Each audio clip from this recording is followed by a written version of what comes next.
आषाढ महिन्यातील पंढरपुराची वारी आली की वारकऱ्यांचा आनंद व उत्साह शिगेला पोहोचतो. दरवर्षी आळंदीमधून ज्ञानेश्वर माऊलींची तर देहूतून तुकोबांची पालखी पंढरपुराला जात असते. या व्हिडिओमध्ये आपण आषाढी वारी निमित्त तुकोबांच्या पालखीचे प्रस्थान नक्की कसे असते हे पाहूया. तर माऊली, हा व्हिडिओ शेवटपर्यंत पहा व चॅनलला सबस्क्राईब करायला विसरू नका. सुरुवात करूयात रामकृष्ण हरी या नामाने. पालखी प्रस्थानच्या दिवशी भल्या पहाटेपासूनच कार्यक्रमांची लगबग सुरू असते. सकाळी सकाळी आपण देहूतील मंदिरासमोर पोहोचलो की स्वागतालाच एक मोठी रांगोळी काढलेली दिसते. पालखी प्रस्थान दिनी या मुख्य प्रवेशद्वाराला आकर्षक फुलांच्या माळा घातलेल्या दिसतात. तसेच मंदिर व परिसर फुलांनी सुशोभित केलेला दिसतो. महाप्रवेशद्वारातून आत येताच संपूर्ण मंदिर परिसर एका दृष्टिक्षेपात येतच नाही, कारण मंदिराचं एकंदर रूप बदलून जातं. या मंदिर परिसरात अनेक गोष्टी सहज लक्ष वेधून घेतात, जसे की कुठे तुकोबांचा तयार केलेला देखावा असेल तर कुठे जगद्गुरू या नावाची पुष्पांची केलेली सजावट असेल. पालखी प्रस्थानच्या दिवशी पहाटेच मंदिरात महापूजा व आरती असते. मंदिर परिसरात स्वयंसेवक व कर्मचारी यांची लगबग सुरू असते. सकाळपासूनच व्यवस्थापन, स्वच्छता यांकडे ते काटेकोरपणे लक्ष देतात. जसा जसा दिवस पुढे सरकतो तशी तशी हजारो भाविकांची संख्या देहूमध्ये दाखल होते आणि सर्वांना उत्सुकता असते पालखी सोहळा कसा आहे हे पाहण्याची. भाविक भक्तांसाठी व वारकऱ्यांसाठी मंदिर परिसरात एक मोठी दर्शन रांग असते. आपण दर्शन बारीला लागतो. या दर्शन बारीत पुढे जात आपण सर्वप्रथम दर्शन घेतो स्वयंभू विठुरायाचे आणि रुक्मिणी मातेचे.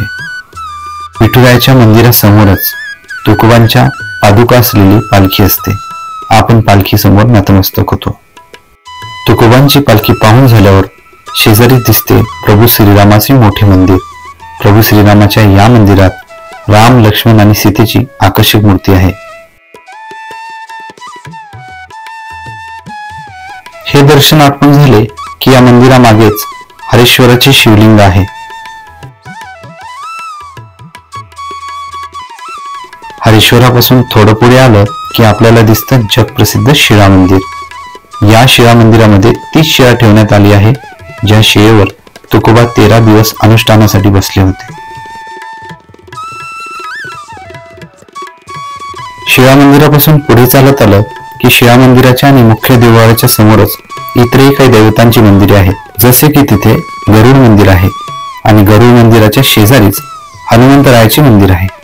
आणि या प्रकारे आपण आपला देववाड्यातील संपूर्ण दर्शनक्रम पूर्ण करतो. इकडे जशी जशी दुपार व्हायला लागते तशी तशी मानाच्या दिंड्यांचे मंदिर परिसरात आगमन व्हायला सुरुवात होत असते. कीर्तनाचा कार्यक्रम आता अजूनच भक्तिमय झालेला असतो. यामुळेच देहूच्या या मंदिराला भक्तिसागराचे रूप प्राप्त होते. लहानांपासून मोठ्यांपर्यंत प्रत्येक जण या भक्तिसागरात पांडुरंगा चरणी तल्लीन झालेला दिसतो. म्हणूनच अवघा रंग एकची झाला असेच आपल्याला वाटायला लागते.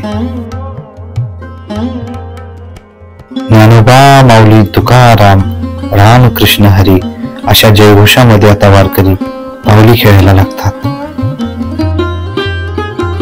टाळ चिपळ्यांचा अचूक ठेका वारकऱ्यांची शिस्त दाखवतो. सोबत होणारा मृदुंगनाद मधापेक्षाही गोडीत वरचढ ठरतो.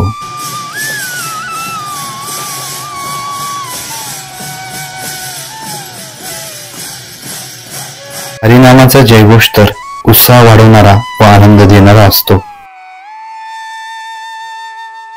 या सर्वांसोबत आसमंत हादरवून सोडणारी वारकऱ्यांची लयबद्ध पावली सर्वच जणू काही निशब्द करणारे असते. मनात सहज एक विचार येऊन जातो की वारकऱ्यांच्या आणि टाळ मृदुंगाच्या या आवाजासमोर 100 डीजेचे आवाज सुद्धा फिके आहेत. दूरदूरून आलेले भाविक भक्त हा वारकऱ्यांचा सोहळा खूप कौतुकाने पाहतात. हा अमृत सोहळा नेहमी हवाहवासा व डोळ्याचे पारणे फेडणारा असतो. पंढरपूर वारीचा प्रस्थान सोहळा हा आषाढ महिन्यात येत असल्याने या वातावरणात पाऊस, वारा, ऊन, थंडी अशा बिकट परिस्थितींना सामोरे जावं लागते आणि म्हणून पोलीस प्रशासन असेल, स्वयंसेवक असतील, आरोग्य विभाग असेल, स्थानिक कर्मचारी असेल आणि संस्थांचे कर्मचारी असतील, या प्रत्येकाचे महत्वाचे योगदान या पालखी सोहळ्यासाठी असते. वारकऱ्यांचा टाळ मृदुंगाचा लयबद्ध कार्यक्रम म्हणजेच पावली सुरू असतानाच तुकोबांच्या पालखीचे आगमन होते. देहू ते पंढरपूर जाणारी ही पालखी विशेष सजावटीने बनवलेली असते. फुलांनी सजवलेल्या या पालखीमध्ये तुकोबांच्या पादुका स्थानापन्न केलेल्या असतात आणि संपूर्ण मंदिर परिसरात रामकृष्ण हरीचा जयघोष दुमदुमतो.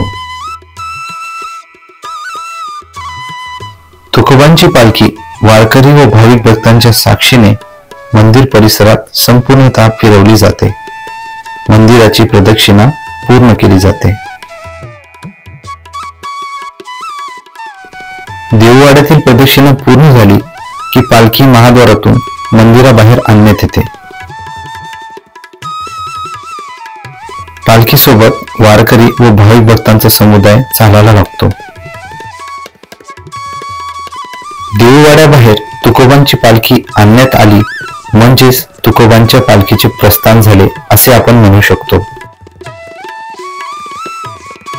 आता प्रस्थान झालेली ही पालखी खऱ्या अर्थाने देहू ते पंढरपूर हा प्रवास करण्यासाठी संपूर्णतः सज्ज असते. मंदिरातून प्रस्थान झालेली ही पालखी इनामदार वाड्याजवळ येऊन थांबते. तुकोबांच्या जन्मस्थान मंदिरा शेजारीच असलेला वाडा म्हणजेच इनामदार वाडा. तुकोबांची देहू ते पंढरपूर पालखी निघाली की पहिला मुक्काम ज्या वाड्यामध्ये असतो तीच ही वास्तू. इनामदार वाड्यात आलेली तुकोबांची ही पालखी काही क्षणांसाठी मात्र स्थिरावते. आता वारकऱ्यांचा उत्साह शिगेला पोहोचलेला असतो. चिपळ्यांच्या मधुर आवाजामध्ये आणि मृदुंगाच्या नादामध्ये संपूर्ण इनामदार वाडा नाहून निघतो. एरवी वर्षभर शांत असणारा हा इनामदार वाडा पांडुरंगाच्या नामघोषाने पावन होऊन जातो.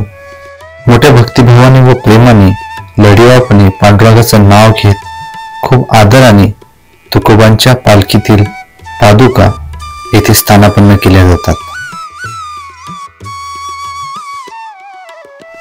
या प्रकारे मंदिरातून प्रस्थान झालेली तुकोबांची पालखी आपल्या पहिल्या मुक्कामी येऊन विसावते. तर दुसऱ्या दिवशी सकाळीच पालखी देहूवरून पंढरपुरासाठी प्रस्थान करते. तर जगद्गुरु तुकोबांच्या पालखी प्रस्थानाचा हा व्हिडिओ आपल्याला कसा वाटला हे आम्हाला कमेंट्सद्वारे नक्की कळवा. या व्हिडिओला एक लाईक करून चॅनलला सबस्क्राईब करायला विसरू नका. भेटूया पुन्हा एका नवीन व्हिडिओमध्ये एका नवीन ठिकाणी. तोपर्यंत रामकृष्ण हरी. जय हरी माऊली. जय हरी विठ्ठल.